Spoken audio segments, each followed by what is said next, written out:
So I'm here today with Kerri Lendo, who is a local stand-up comedian and a filmmaker and an actress and an awesome person. So when did you move to Austin? I moved to Austin at the October 2004. I remember. I think it was October 6th. Oh, wow. And what brought you here?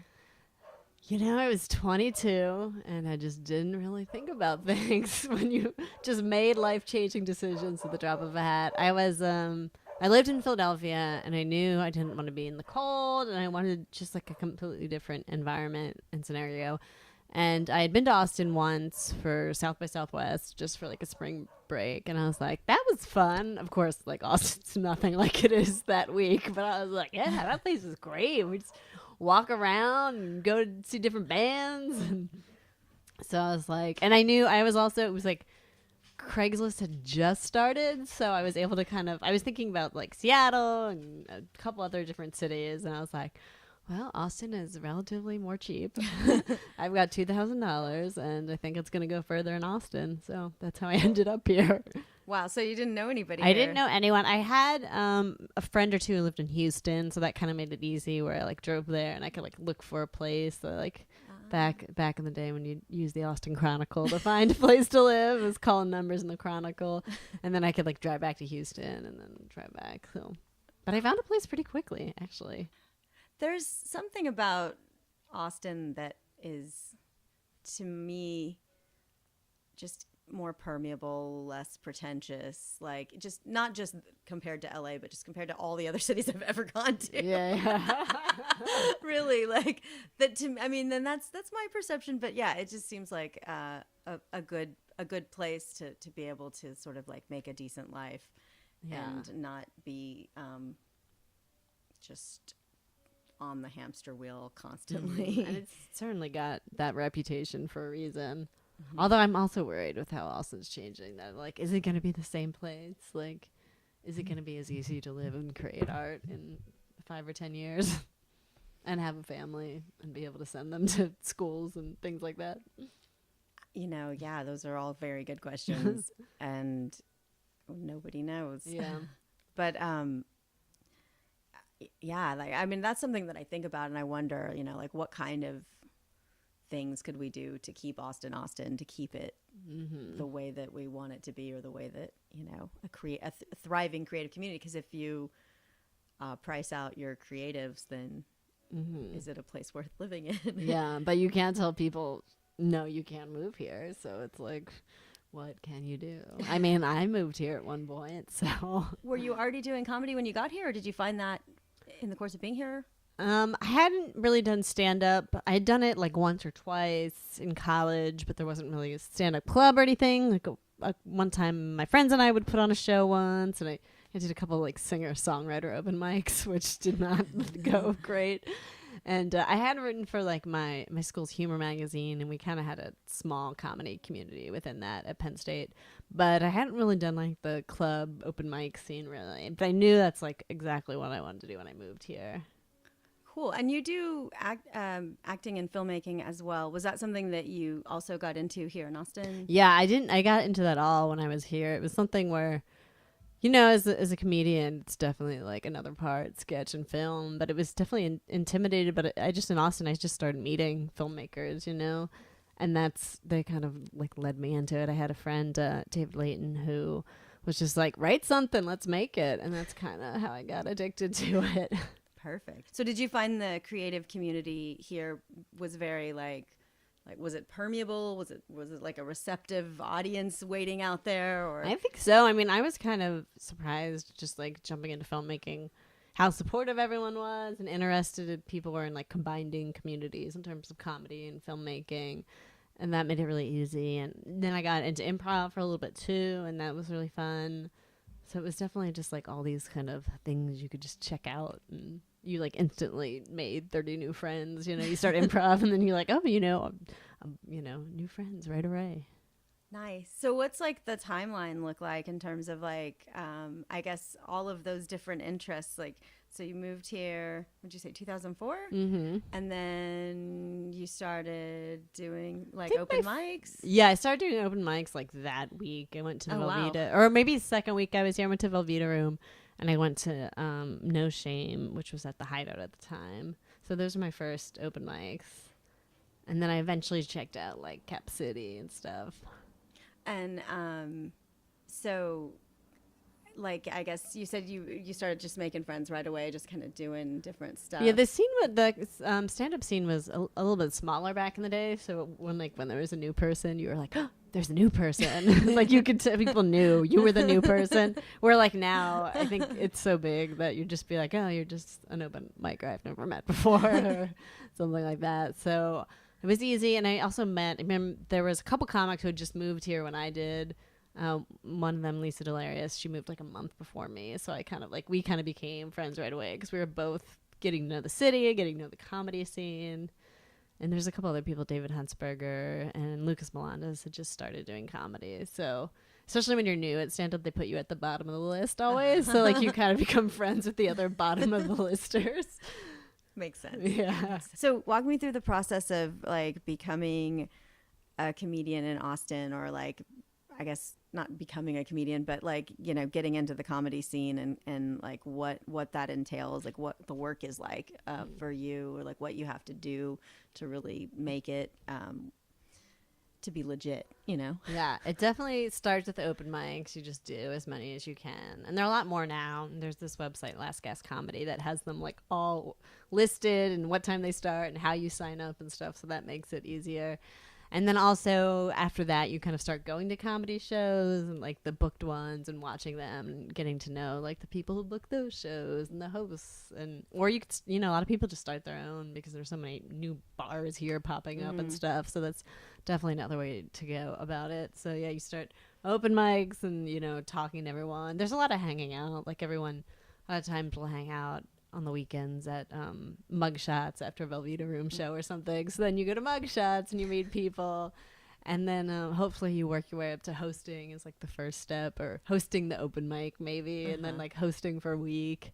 And then there's for a lot of stand-up shows, it's like host and then feature or middler who does like 30 minutes and the headliner. So in the perfect world, you go host and then you work your way up to featuring and then work your way up to headlining.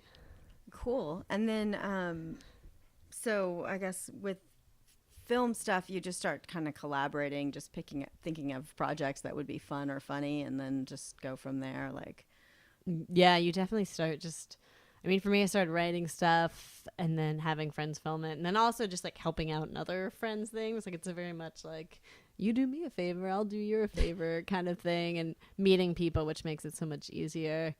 And yeah, getting your little community going. And I think with film, which is nice with modern technology, there's a lot more stuff you can learn on your own. Like I did like teach myself editing just out of financial necessity, if not being able to hire an editor. And also, you know, some editors are like I mean, it's a busy film scene here, so it's sometimes hard to find someone that's good. So you might as well just sit down, do some YouTube tutorials. Nice. So what about, I guess, like festivals and stuff? Did you get interested in doing that kind of stuff right away, or did that?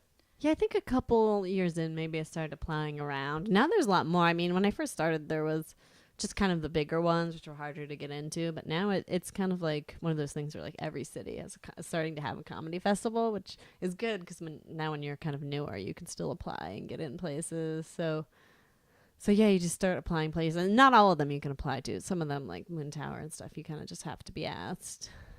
Right, they're like curated. Yeah, but if you can, you know, slip the right person your video, that there's definitely a way. So I just try to, not do too.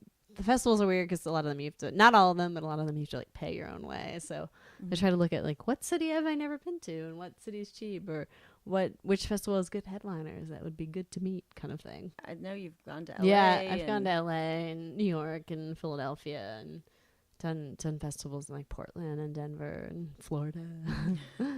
Awesome. And so I guess then you're becoming a part of the broader community, and then what's like the next step, or I think the next step is definitely would be my goal, and probably a lot of Austin comedians' goal, is to get like a manager, like representation in New York or LA. And there's a decent amount of Austin comics who have that just through you do the funniest person in Austin contest, that's a good way to be seen. Or if you could get into like the bigger festivals like Montreal, there used to be Aspen, but that's not around anymore. That's another way you can get a manager. And so that would be the next step, because then they can start like helping you get a writing packet and submitting to like, late night shows and stuff like that, and getting you booked more places and on the road. Gotcha. I wanted to ask you about, and I should have done it earlier when we were talking about that, but like, I guess the process of like writing comedy or constructing your act or just the different types of writing, like kind of what do you have to do? You do it every day? Is it a disciplined thing, or is it like I procrastinated up until when I'm like, oh my God, I've got to go do this thing? Or how does that work? For me, with stand-up, for stand-up, I can't just sit down and write it. I kind of have to either think about it in the moment if something's happened, or I do a lot like right before I go on stage. I sit down and like write out my set, or as I'm driving downtown or something like that.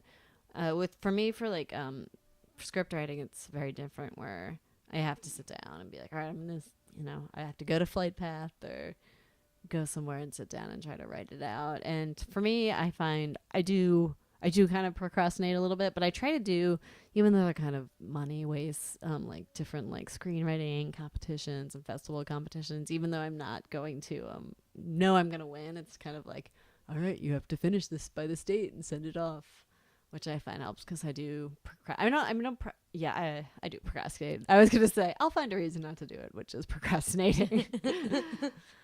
But I'm getting a little bit better about feeling guilty about not writing. Now it's at the point, especially now that I kind of freelance, where I'm like, you might not be able to freelance forever. You need to like use this time. So I do feel, if I go a couple days without really being productive with writing, I'll sit down and make sure I do. Sounds like you have to be pretty disciplined in order to make this your living, your mainstay. Yeah. How many films have you made or collaborated on? Good question. Let me think. Probably around 10, I would say. That's a lot. And like over the course of how many years would you say since you got probably started? 6. Yeah, that's quite it feels like I should be making more of that. Quite prolific. Let's see. And about like acting roles, like what kind are you're doing? Independent films, commercials, like what all kind of? A lot of the auditions I get are for commercials, just because they happen the most frequently here. And also that's just like with an agency, that's what, quick way, that's how they make their money. And a lot of times independent films won't go through a casting agency, only the kind of the bigger ones will. A lot of times they'll just kind of do it themselves, kind of thing. Or like you have to know somebody to get those sweet independent. And also I feel like now with the community where it's about like getting your independent film on Netflix and stuff like that, a lot of times they need a big star. That's like the whole hook, is that they need some stars. So people scrolling through Netflix will be like, oh, I like that actor, I'll watch it. So some of the, bigger, the more important roles, and they won't just give to a nobody, sadly. Yeah, that sounds, yeah. I was just thinking about that. I was like, oh yeah, there was that film that was pretty big recently here, like independent local film. And I was like, oh yeah, they did have a big star, and that's how, yeah. So a lot of the independent film work I get is actually through friends, like knowing other filmmakers, which I'm very fortunate to get those parts. And so a lot of the auditions I get to are commercials or industrials. What else do I do? Like PSAs. Love PSAs. Nice. Did one about, throwing out your trash. Don't mess with Texas. It's a good one. And so did your comedy, your stand-up, did that lead you into acting? Or was it the filmmaking that got you into acting? The filmmaking kind of did. It was kind of...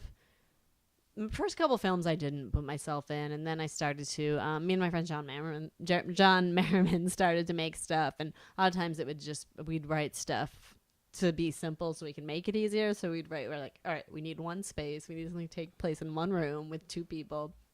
So I started doing more acting through that, and I had a couple friends who had acting agents, like my friend Albert M. He had one, and a couple other people, and my boyfriend at the time had one, and so I was kind of getting interested. It's like, oh, I kind of got the bug. And then after I had done a few shorts, a couple of people asked me to audition for just like local movies.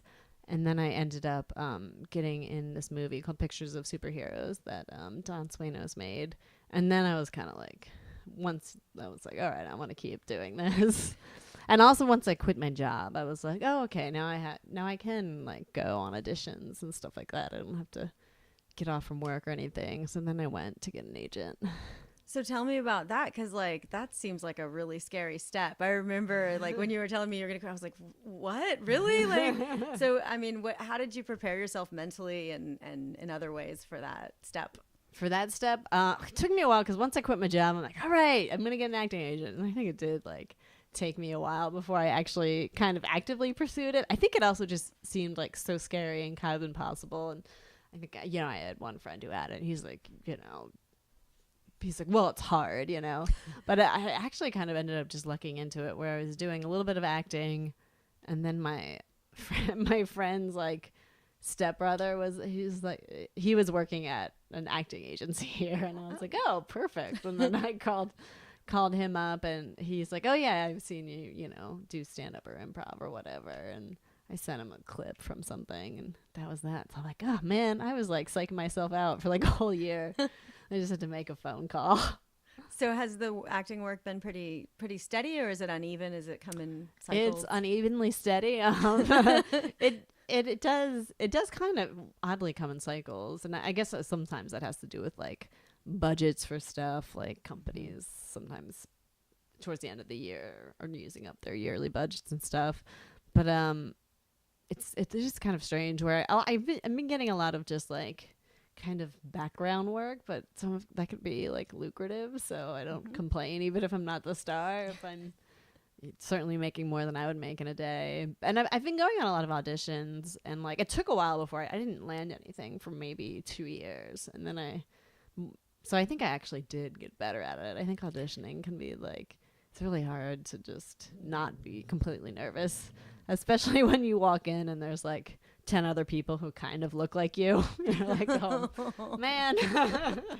Or the opposite, there's like 100, there's like people who look like every color of the rainbow, every kind of personality, and girls and boys and older people and younger people all going for the same part, and you're like, okay, they don't know what they want. So how has Austin informed your career or your creative choices or your the stuff that you do? How does that I think it definitely especially early on affected just my comedy career and my persona, or whatever you want to call it. Just Austin was a great place where I could actually interact with like touring and national comics and kind of like idols, and like meeting new comics. Especially, it's probably a lot harder now because the business of comedy has changed a lot, and also Austin has just gotten so many more people. But it used to be super just easy to like go to a show and then hang out with the comic there, because it was a much smaller scene. So in that way, just meeting all these new comics and becoming friends with them, getting to know them, and kind of seeing all the variety that I hadn't seen before, it definitely affected me. So in terms of like frequency with the comedy, like how often do you have to really get out there and perform in order to like keep your craft honed? And I think you have to go out pretty much, not even just to keep your craft home, but there's so many people moving here, and there's so much more competition that like if you want to still be noticed and a part of it, you really do have to be writing new stuff all the time. So I feel like you have to get out every like a couple times a week. Definitely.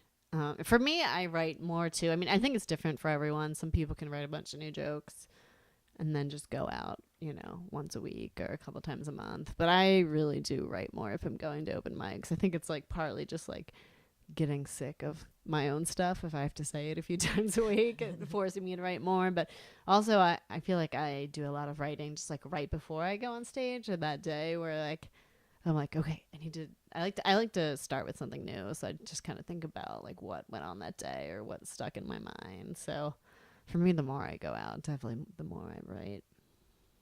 And like in terms of like the content of your act, your material, like what where does that come from, or It's kind of changed a lot over time. It used to be more kind of absurd with a little bit of word play and kind of more wacky. It's definitely gotten more kind of like personal stories and trying to make it more about like my life and kind of actual relatable things. Yeah. Yeah, it's very like